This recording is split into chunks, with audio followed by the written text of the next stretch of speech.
अस्सलाम वालेकुम dear students. Ninth class बेटा हमारा लेक्चर नंबर 10 है ये। टॉपिक का नाम हमारे पास है बाइनोमियल नोमेनक्लेचर, चैप्टर हमारा 3। तो सबसे पहले डिस्कस करते हैं बाइनोमियल नोमेनक्लेचर क्या है। बेटा बाई का मतलब क्या होता है? बाई मीन टू, याद रखिएगा, bi mean two. Nomial mean names and nomenclature किसे कहते हैं? नोमेनक्लेचर कहते हैं मेथड ऑफ गिविंग नेम्स,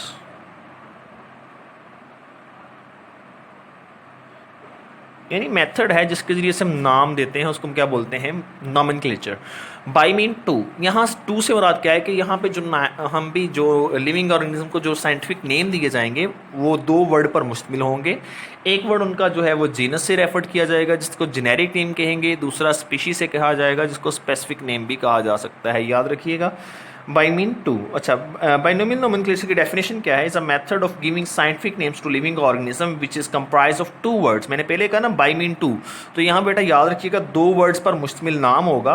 पहला नाम जो है वन वर्ड फ्रॉम जेनस, पहला नाम जो होगा वो जेनस से होगा, एंड अदर फ्रॉम स्पीशी, यानी जो जेनस से रेफर किया जाएगा उसको हम कहेंगे जेनेरिक नेम। ये कौन सा नेम होगा? जेनेरिक नेम कहलाएगा, इसको जीनस नेम या जेनेटिक नेम कहते हैं। दूसरा स्पीशीज से इसको हम स्पेसिफिक नेम कहते हैं, ये याद रख लीजिएगा, ये एमसीक्यू भी पूछे जा सकते हैं। जेनेरिक नेम और स्पेसिफिक नेम, ये दो नाम दिए जाते हैं बाइनोमियल नोमेनक्लेचर से। अच्छा, हिस्ट्री ये है कि इसका एक ताल्लुक जो था वो सूडान से ताल्लुक़ रखने वाला साइंटिस्ट था, बायोलॉजिस्ट था, स्वीडिश बायोलॉजिस्ट, जिसका नाम था कार्लस लिनियस। उस ये उसकी मतलब जो है वो डेट ऑफ बर्थ और डेट ऑफ डेथ है 1707 से 1778, ये उसका मतलब जो है ड्यूरेशन ऑफ लाइफ है उस साइंटिस्ट का। उसने इंट्रोड्यूस करवाया सबसे पहले इस सिस्टम को and adapted the system of binomial nomenclature. और यहाँ पे दो क्रिटिकल एमसीक्यू हैं जो पूछे जाते हैं, और ये एमसीक्यू बेटा आप लोगों के लिए काम आएंगे क्योंकि ये आपकी बुक में मेंशन नहीं है, लेकिन फिर भी अगर सपोज कोई पूछ ले कि एनिमल्स और प्लांट्स के नेम उसने मुतारफ़ करवाए थे, इंट्रोडक्शन करवाए थे, तो कब एनिमल नेम करवाए, कब प्लांट्स नेम करवाए। तो Linnaeus publish the scientific names of plants in 1753। 1753 में कौन से नाम दिए उसने? प्लांट्स के।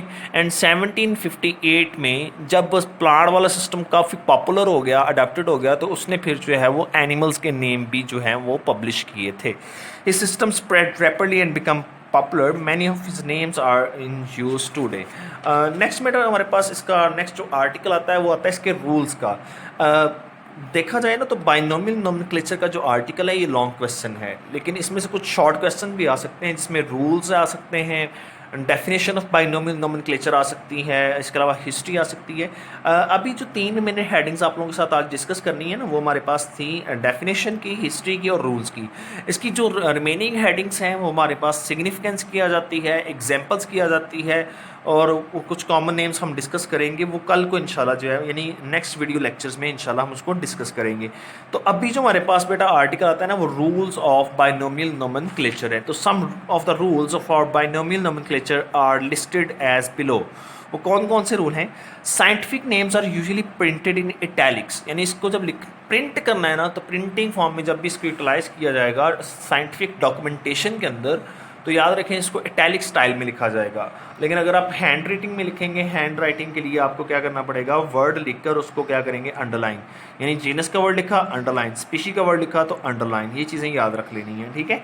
The first name which is generic name always begin with capital letters. जो पहला नेम है वो किससे स्टार्ट होगा? कैपिटल लेटर से। यानी अब जब भी हम किसी जेनस को लिखेंगे तो उसका पहला लेटर क्या होगा? कैपिटल, बाकी सारे क्या होंगे? स्मॉल।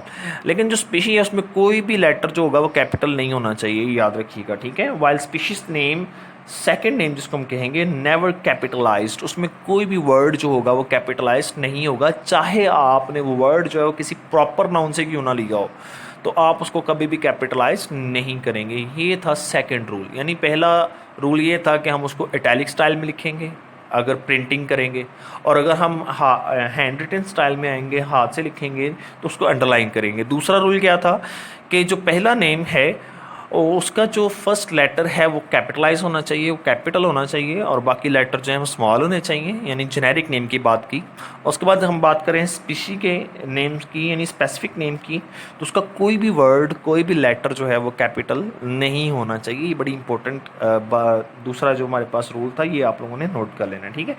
तीसरा जो रूल है वो ये है, the scientific name is generally written in full, यानी जब आपने किसी का नाम लिखना है ना साइंटिफिक, मिसाल के तौर पर ह्यूमंस का लिखना है होमोसैपियंस, तो आपने कंप्लीटली होमोसैपियन लिखना है। अगर आपने फ्रॉग का लिखना है राना टिग्रीना, तो आपने कंप्लीटली लिखना है। अगर आपने मस्टर्ड प्लांट का लिखना है ब्रासिका कंपेस्ट्रस, तो कंप्लीट लिखना है, ठीक है। लेकिन वो कह रहा है कि जब several species from the same genus, एक ही जीनस की बहुत सारी स्पीशीज़ को आप एक साथ डिस्कस कर रहे हैं, तो आपको जीनस का नाम फुल लिखने की ज़रूरत नहीं है, आप जीनस का पहला वर्ड ही यूटिलाइज कर सकते हैं। मिसाल के तौर पर, but when the scientific name is generally written in full when it is first used, but when several species from the same genus are being listed, it may be abbreviated by just using an initial for genus. For example, Escherichia coli, Escherichia coli जो है, इसको जब हम short list करेंगे तो हम Escherichia जो genus name है उसका सिर्फ फर्स्ट वर्ड ई कैपिटलाइज वाला वो लिख देंगे। इसी तरह हम बात करें ना तो Solanum ट्यूबरसम,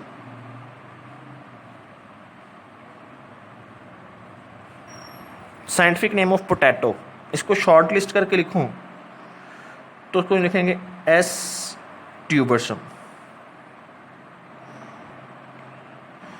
Solanum melongena, scientific name of brinjal, इसको शॉर्ट लिस्ट लिखेंगे तो सोलेनम मलिंगिना। अब यहाँ पे दो चीज़ें देखें, अब ये देखें सोलेनम की स्पीशी, दोनों की स्पीशी यहाँ पे हमारे पास डिफरेंट है, लेकिन जो जीनस है वो क्या है, सेम। जब हम एक ही जीनस से डिफरेंट स्पीशीज़ को डिस्कस करें तो हम उनके जीनस का वर्ड जो है वो कैपिटल इनिशियल जो है उसको यूटिलाइज कर सकते हैं, और उसी से हम लोग जो है उसको लिस्ट अप कर सकते हैं, ठीक है। याद रखें बेटा, ये जितने भी साइंटिफिक नेम्स होते हैं ना, ये हम साइंटिफिक पब्लिकेशन के लिए यूज़ करते हैं, यानी आप ये याद रखें, आप ये नहीं कह सकते कि फॉर एग्जांपल आप ना किसी शॉपकीपर से जाके कहें जी मुझे एलियम कीपा दे दे, या आप उसे जाके कहें जी मुझे सोलेनम ट्यूबरसम दे दें, या आप उसे जाके कहें जी मुझे मोमोरोडी का चरांटिका दे दें, तो वो मतलब आप लोगों को कभी भी प्याज, आलू और करेले जो है वो किस तरह दे सकता है, वो कभी भी नहीं दे पाएगा, ठीक है। तो ये याद रखिएगा, ये हम यूज़ करते हैं साइंटिफिक पब्लिकेशंस के लिए। यहाँ तक बेटा कोई क्वेश्चन हो तो काइंडली पूछ लीजिएगा। Thank you.